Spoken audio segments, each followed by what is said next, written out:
Hare Krishna everyone, welcome to my mini blog. আজকে অর্থাৎ 2রা November ছিল ভীষ্মপঞ্চ ব্রতর ডে 1। এক একজন এক একভাবে এই ব্রতটি পালন করে।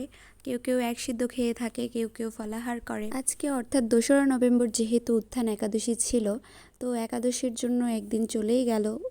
একাদশী এবং ভীষ্মপঞ্চ ব্রত একই সাথে চলে গেল ফার্স্ট ডেটা। ব্রতটি মূলত 5 দিনের হয়ে থাকে, কিন্তু অনেক সময় দেখা যায় যে তিথি অনুযায়ী 4 দিন পরে অথবা 3 দিন পরে, আবার অনেক সময় 5 দিনও পরে।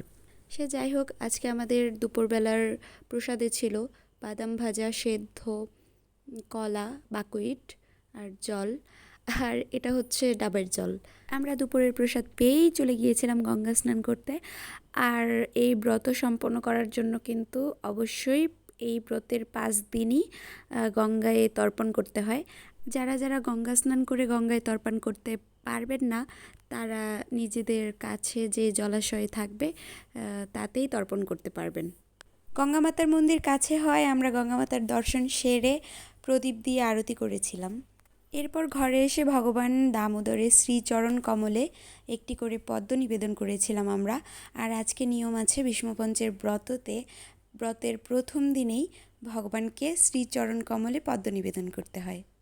আর দীপদান তো মাস্ট, সেটা করতেই হবে।